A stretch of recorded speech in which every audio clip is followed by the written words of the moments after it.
Many students are a bit afraid of Shakespeare's plays. The main area of concern is the language in which he writes. In order to get over this fear, we need to understand why some of what we read in his plays seems strange to us. We also need to realize that what we read is not nearly as strange as it seems at first glance. English, like all language, is not static. It continually grows and develops. If one goes back in time, one would find the people in England speaking a language called Anglo-Saxon, which is almost completely unintelligible to us today. Here are two examples. In the poem Beowulf, we see the line, Beowulf mathelod ben Ecgtheowis, which means Beowulf, the son of Ecgtheow, spoke. In another poem entitled The Seafarer, the following lines appear. Anglo-Saxon, So gid rican, bitre brioscicer gibiden habede. Modern translation, I will give you my testament, bitter heartache I have suffered. Although this sounds like a completely foreign language, you can already see the beginnings of the English that is spoken today. For example, look at the words bitre brioscicer. They translate to bitter heartache. That is, bitre has become bitter, briost has become breast, and ceer has become care. So it reads, if translated literally, bitter care in my breast, or if we use the modern idiom, bitter heartache. The language changed further because of what happened in the history of England. In 55 BC, the Romans conquered England and brought with them Latin. And this had a great influence on the language the English people spoke. Then, in 1066, England was again conquered, this time by the Normans, who spoke French. As a result, centuries later, long after they had overthrown their rulers and were once again an independent people, there was still much evidence of the influence of French on the language spoken by the English.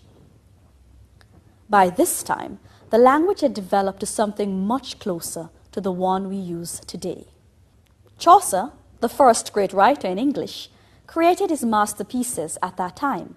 His English, called Middle English, sounded like Middle English. Lordgen, quod he, in churches when I preach, I peny me to a speech.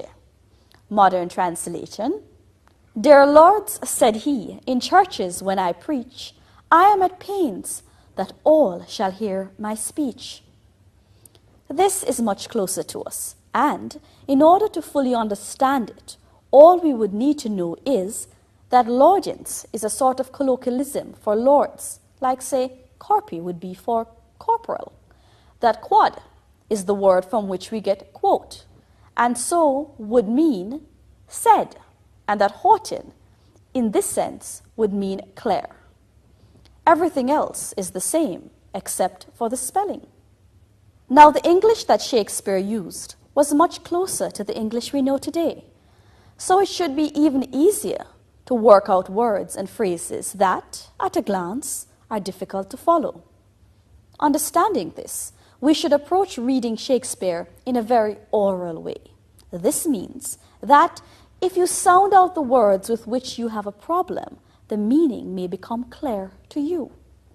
Of course, one excellent way is to hear the words being said by a good actor.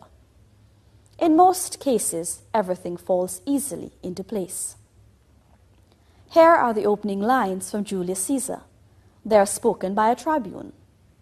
Hence home, you idle creatures. Get you home. Is this a holiday?